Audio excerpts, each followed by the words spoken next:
Michael, I have questions. Well, it was certainly the best performance statistically. It was the best performance on tape in front of you.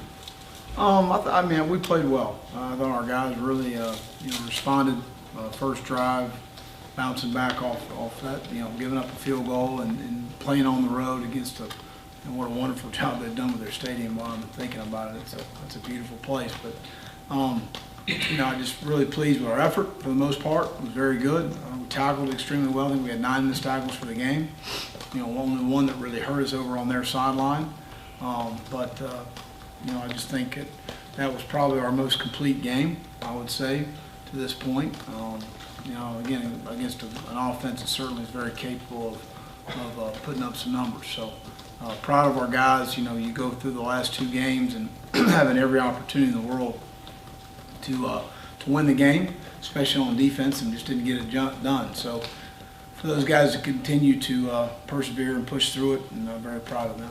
Well, as you get later and later in the season, do you get to a point where you feel more comfortable calling more stuff as they learn more what they're doing? We've handled things very well. Obviously, moving some guys around. I talked to the team, about our defense, about the defensive line, the unselfish play in the game. We asked them to do some things that are a little unconventional as far as playing against a quarterback that has legs, and we're able to constrict the pocket. But we've got a lot of unselfish guys. Casanova McKenzie's been playing Mike linebacker now. He's playing multiple spots. Carl Lawson's playing end and buck. Pee Wee Lambert's playing end and inside. Blake Countess is playing multiple positions. So there's a lot of guys that have really, answered the call as far as, giving up what they need to do to help our football team play better. And that's a huge part of, moving forward.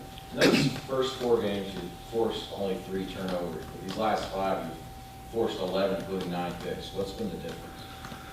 Well, I think we've gotten better pressure on the quarterback. I think that's number one. I think in a situation for some different reasons, we've played a little more zone, rolling up on different receivers in the last ball game against Ole Miss, and then we played in both situations in zone coverage the other night. One was in man coverage on 3rd down. That was Blake's interception, was a true man. But the other ones were in zone where we did a nice job. We've improved our drops underneath. Justin really dropped nice, and that was a very good job on him. Chris against Ole Miss was a very nice drop in the underneath coverage.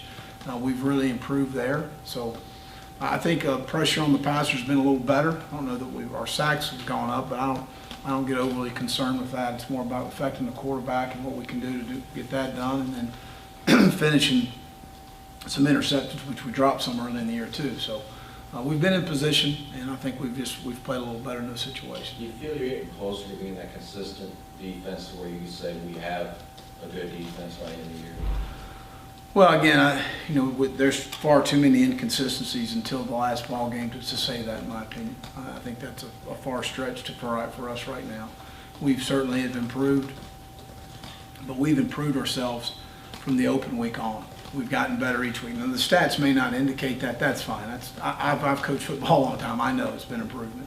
Playing blocks, leveraging the ball, doing the things that good defenses do, tackle well. We've done those things, and we just maybe statistically at times it hasn't showed, but we've been much improved.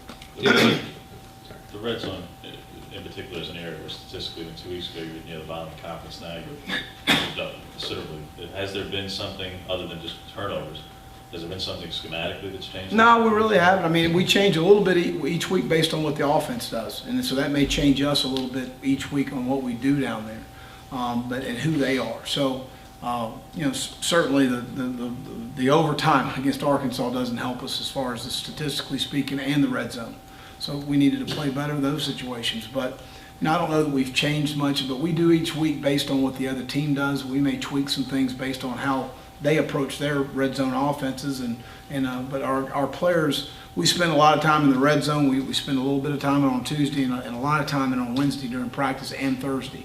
So each day we spend time in the red zone, and our kids understand the importance of playing well down there. And that ends period 20 also is a red zone period, Justin was saying.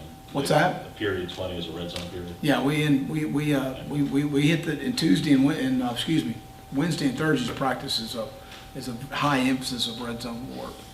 How's Denver doing health-wise? Very, very good. Well, his ankle's been not bothering him. But I think he's progressed each week and done very well. But his ankle has bothered him.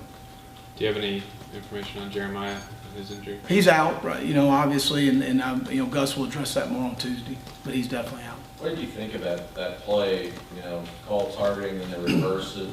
I don't have any comment. Well, you had to go deeper. Guys like Nick Ruffin and Stephen Roberts. What did you see out of them last night? Did some good things. We need to do a better job of communicating and leveraging some things, but I'm very pleased with their performance. They both stepped up and made some nice plays, and certainly are capable of that and doing better. And so I'm very pleased with both guys. You have any information on Trey about his status? I think he'll be fine this week. We tried his ankle last week and just felt like it would get better as the week went. It did not, and so we worked him out on Wednesday. Didn't feel good about it. We tried it even again on Thursday. Didn't feel good about it. And those other guys have gotten all the reps at practice and felt like they deserved the opportunity. So he did move around a little bit with us tonight, and we'll see how it goes through the week. But based on tonight, I would think he'd be able to go. You spoke about Nick Ruffin last Wednesday about that you need him, and he steps in that starting role and is productive. What do you think of this play? I thought he played solid football. I really do. I think he and Steven both, Tim Irvin as well. We really rotated those three guys with Blake Countess throughout the entire game, and I thought, we got good production from them. We weren't hurt by anything in those situations. There's some things from a communication standpoint we need to do a better job of adjusting out some formations. But again, that when you're still a young player, those things are expected. We just got to coach through those situations. But very pleased. Well, how did the linebackers play last night? Solid. I think we lost our eyes a little bit on some run games, some misdirection things, and that was disappointing. That things we had actually prepared for. But again, I thought that both guys have been productive. And Trey Williams has done a nice job as well. And so I think that we're pretty pleased. I think we've had some steady improvement over the last 2 or 3 weeks. Well, you've seen this upcoming rivalry from both sides as a player and as a coach here. How is it different than others? Well, it's just there's a lot of common threads throughout coaching staffs and players, and a lot of familiarity between the two programs. So, but it's a great rivalry. It's the oldest rivalry in the South, and it's a lot of fun to be a part of. And so, just looking forward to it. Looking forward to getting back home. Get back at our stadium. Will, has the players kind of noticed that improvement you've seen since the bye week, or has that been part of the frustration that they haven't kind of seen? No, I think I've tried to point to them some things that we've done as far as looking at score. The number one thing is to win the game, and then the number two thing is scoring defense. Keeping somebody out of the end zone, which we've made drastic improvements from a year ago. And to go back and point out some things that we've done in a very positive manner, and how we've improved in the run game, and how we've improved as far as defending the pass, and what we've done in the red zone the last 2 weeks. Turnovers. There's been a lot of things each week that we've been able to point to, and they certainly see the results. It's certainly a lot easier to emphasize that after a win. You're able to point to those things, and they get a little bit more self-gratification from what they've accomplished because of that. But again, we even after the tough defeats on the previous 2 weeks, we've showed them some things that we've done to improve, because they need to see that. Because right now in our society, it's who can we blame? We got to blame somebody, and so to be able to point out some things that we did do in a positive manner, but also be technical about the things we can improve on. And they saw improvement from last night's game as well.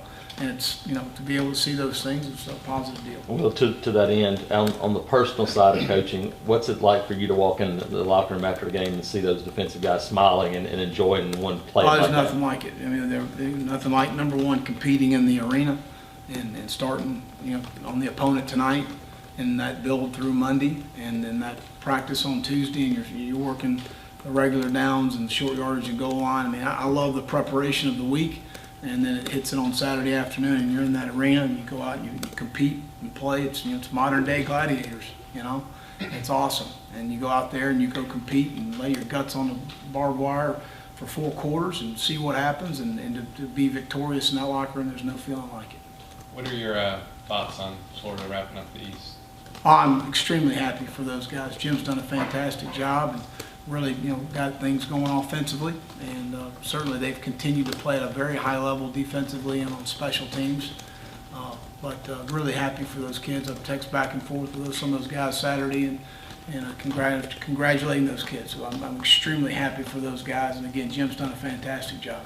Was it surprising how fast they were able to turn it around? I said it was a good locker room when I left, and I meant it. The foundation was set. Carlton Davis, does he continue to get better?